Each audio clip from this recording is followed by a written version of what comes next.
Wala kitang ipakya sa panahon.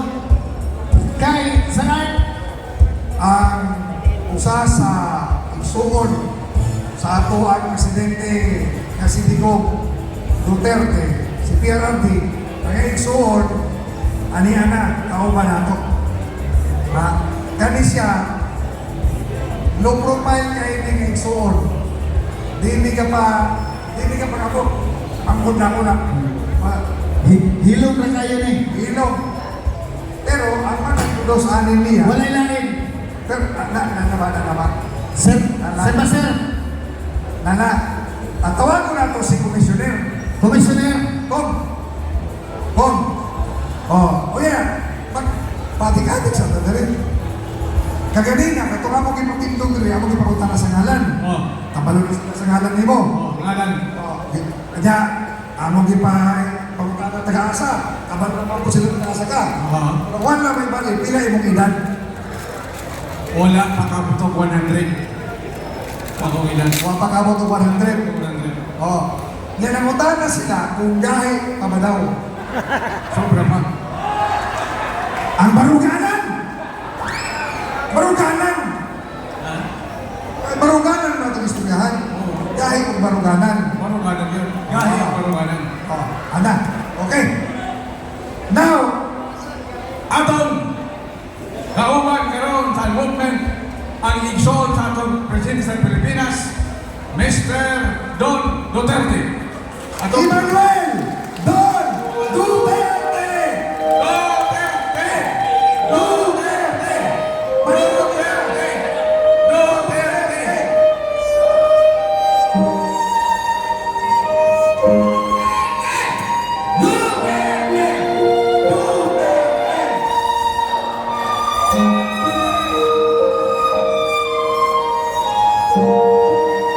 Duterte! Duterte! Duterte! Duterte! Duterte! Duterte!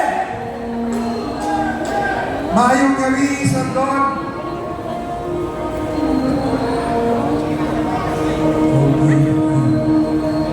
Sir Don.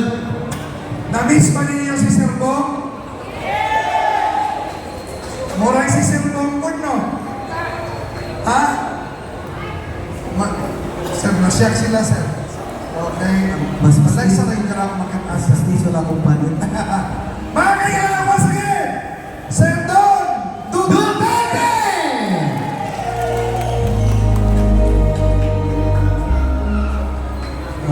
May hapon sa inyo.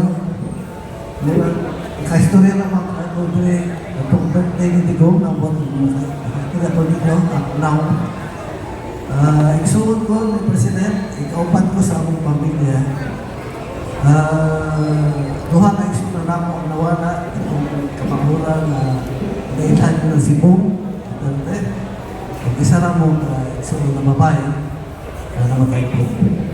So karon tulo na lang ang nabilin sa among pamilya, original, at lumagwanan, ang sunod sa Patay Digong, ug ako ang ikaupat. Sama sa akong istorya ganiha sa press conference na gamay lang ang oras. So na ako'y panawagan. Pero istorya ko sa anak ko, katong panahon sa diktador, panahon sa 1972 na bihagi atong Pilipinas o kalisod kaya gikuha sa diktador ang atong demokrasya. Pero sa pag-abot sa 1966 nabuhi ang sa taong Tagalog naman ko kaya mas binalik. Nabuhay ulit ang katatagan at katapangan ng buong Pilipinas. At bakit nangyari yun? Maraming rason.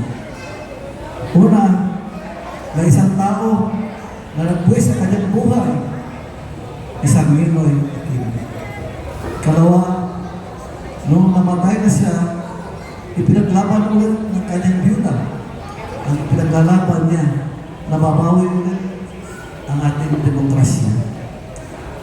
So sa panahon na yun, yung dalawa na yun, nagpitsa ng kabuhayan ulit ng loob ng mga Pilipino sa ating lahat.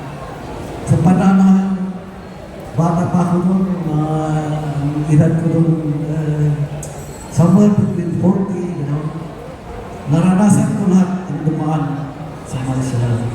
Hindi ba ganun? So bakit natagumpay ang isang people power sa 1966? Dahil nagkaisa lahat ang panawagan ni Ninoy ng kanyang asawa na tayong lahat ay dapat magkaisa. So sa panahon na yun, ang panawagan ay kaisa sa lahat. Ang tao, ayaw na nila yung diktador na Marcos at napanalo ng movement na yun, nagtagumpay ang movement na yun dahil nagkaisa ang lahat ng Pilipino ay Luzon, Visayas, Mindanao. Kailangan magkaisa sila. At nagkaisa sila noong 1986. At napatalsik nila yung isang diktador na nagbigay ng kasamaan sa ating bansa. So nandito na tayo ngayon sa 2026. Meron na naman tayong isang liderato. Nag-aambisyon na maging diktador. Ginagamit niya ang lahat ng kanyang kapangyarihan. Tinatakot ulit tayo. Gamit ang kapulisan, militar, na magagamit niya. Hindi naman niya lahat kontrolan. Pero sa matataas ng mga militar ay nasa kanya. Gaya ng Marcelo. So tinatakot ulit tayo. Ginagamit ulit ang judikatura para ikulong ng kanyang mga kalaban na wala namang kasalanan. Ginagawa lang ng kasalanan para makulong. So ginagamit na naman na yun.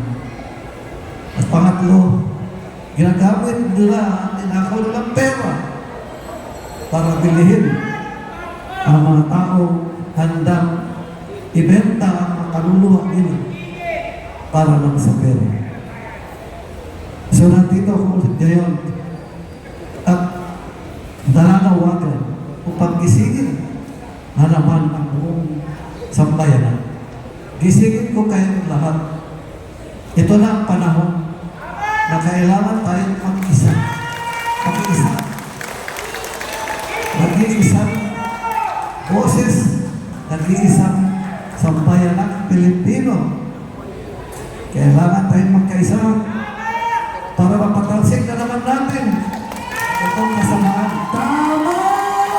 Duterte! Duterte! Duterte! Duterte! Duterte! At kumakamit na natin ng pag-iisa. Nag-iisa ang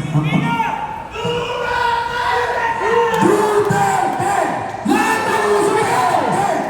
Everyone is Duterte! Duterte! Duterte! Duterte! Duterte!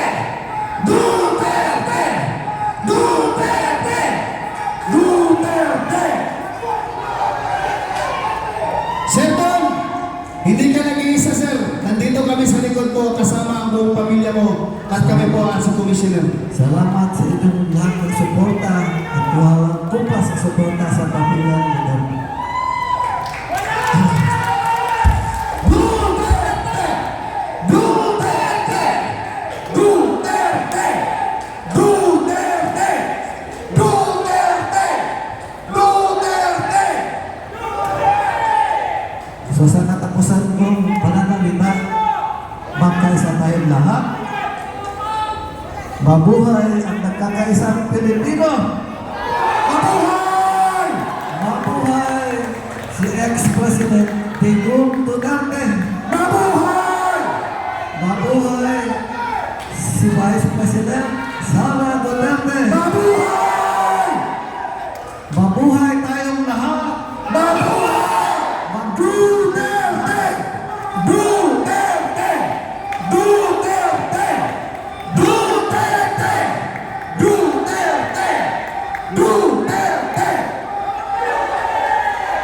Dagang salamat. Maraming salamat.